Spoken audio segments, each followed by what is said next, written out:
Hey there, you are listening to the Light FM's Girl Talk podcast, brought to you by the Stoner Group at UBS Financial. My name is Carol. This is Alicia. I'm Tricia. And today we're talking the busyness word. Ooh.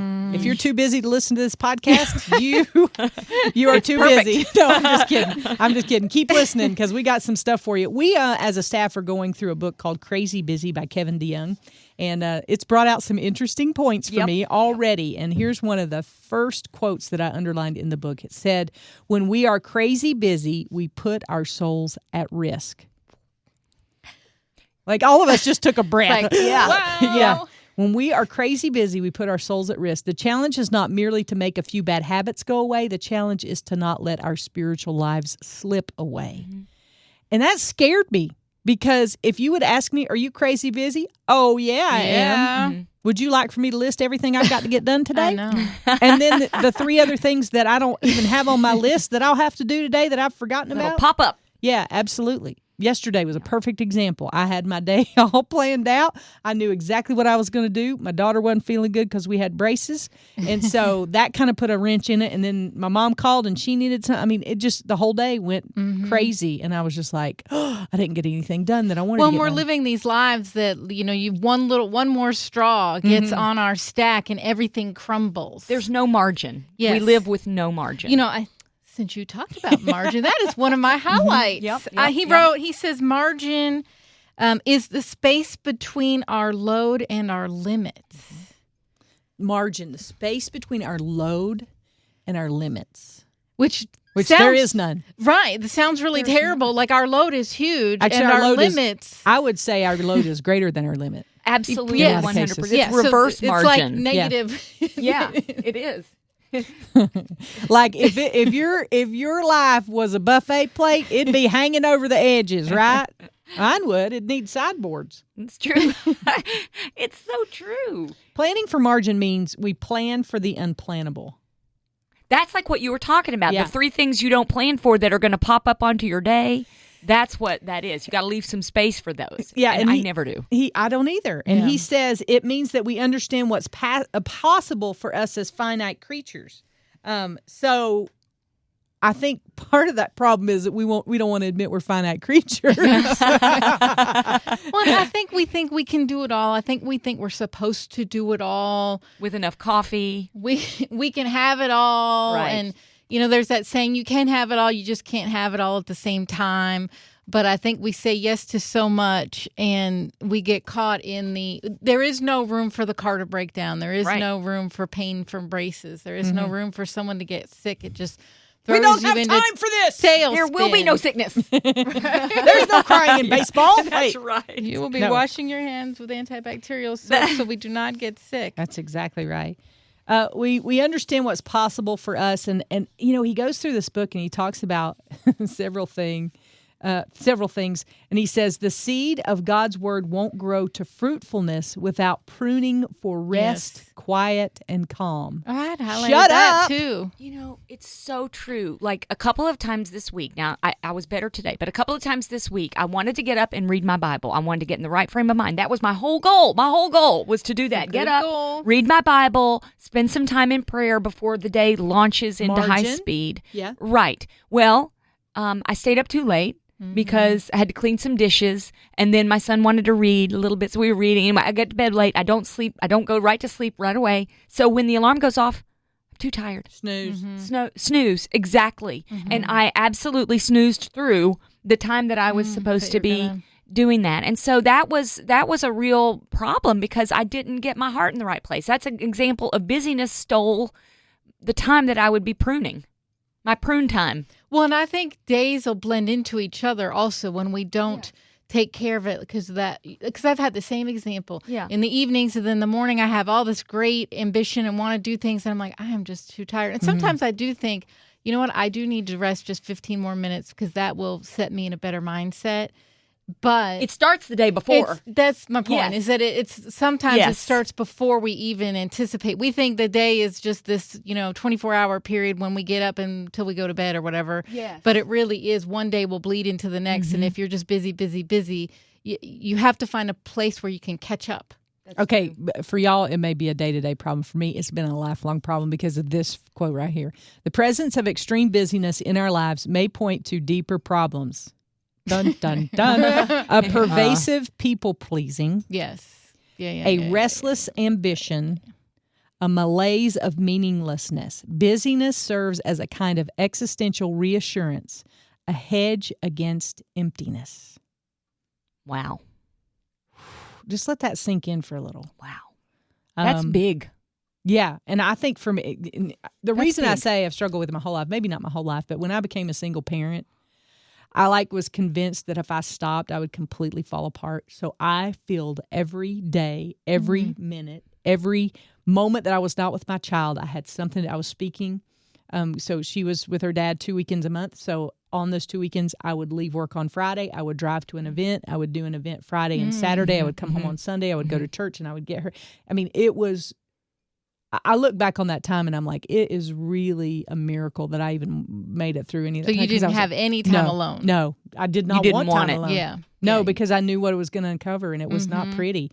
Now, I will say about a year and 3 months later, whoo-wee, if I had dealt with it a little at a time, Yeah. because my life completely fell apart and I didn't know what to do and I was very hopeless and very lonely because I'd isolated myself. I was out serving all these people and everybody thought things were great and they were terrible and I was dying on the inside and I had no support system because I had isolated myself and I wasn't involved with my local church because I was gone every weekend. You know, so I think we create some of these problems for ourselves, we or at do. least I did. We It's true. absolutely do. It's true with grieving as well. People that are grieving don't want to experience the loss and whatever the loss is, and they fill up the time so they don't have to be alone with their thoughts. I have seen that. I have experienced a little bit of that. Yeah. Because it's scary. Oh, yeah. And Well, that and busyness that's can hide everything. I mean, that's what alcoholics and Yeah, that's yeah. what they say, that you have to feel those feelings. You have to feel the emotions. You cannot just push them down because it just makes it worse. When I finally wised up and went to counseling, they said you're like a closet alcoholic. Like you go all day and you perform and you do what you need to do, and then you come home and you close the blinds and you are in a scary place. Not a scary place because of the place I live is a scary place, but because I was so emotionally distraught and just broken and desperate.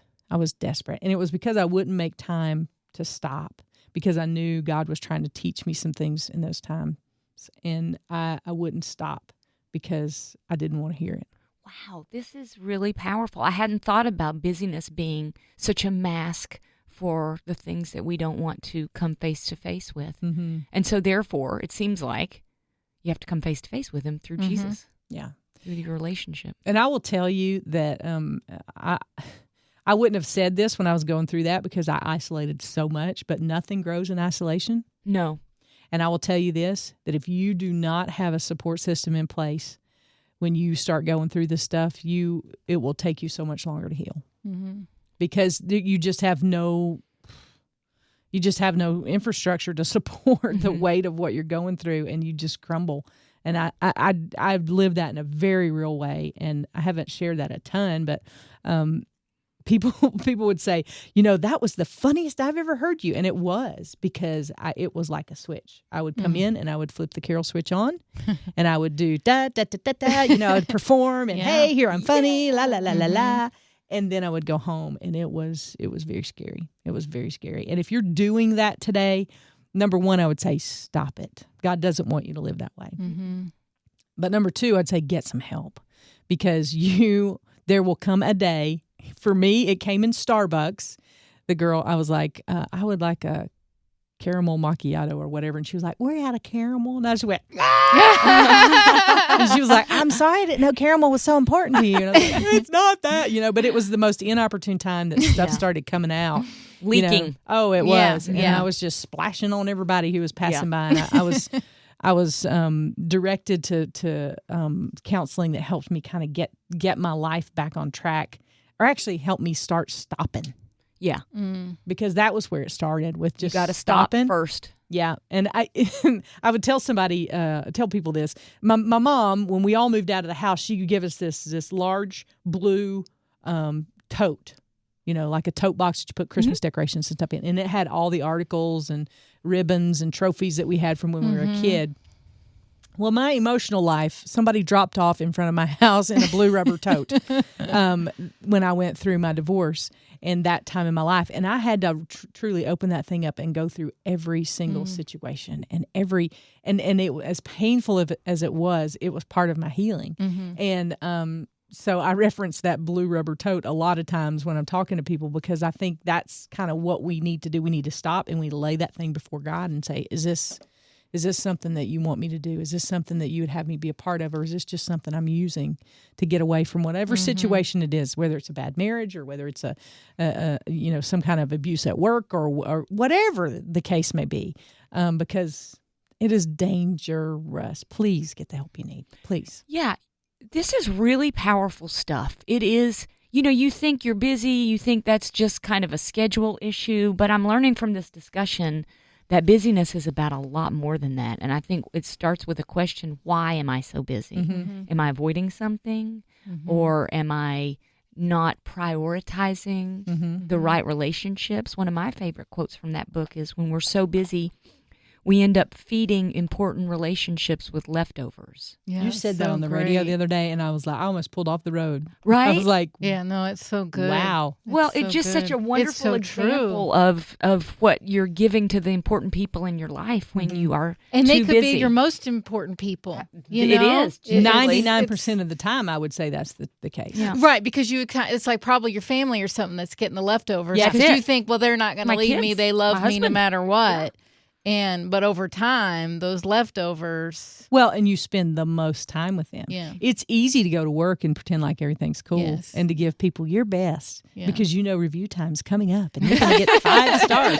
But when you go home and scream at your kids, they're getting the leftovers because you're tired and you're cranky and you didn't want to, be a 5-star employee. The book, it says when busyness goes after joy, it goes after everyone's joy. Yeah, not just so when you're at home and your joy is gone because you're so busy, everyone around you is also experiencing it through you. This is a big deal, girls. It is a big deal. This. It's really making me think. Well, and I like the idea of priorities because I think we all have the same 24 hours in a day.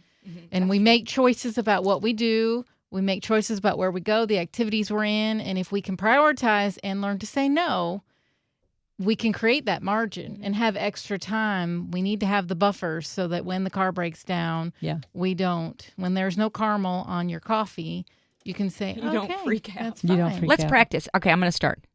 No.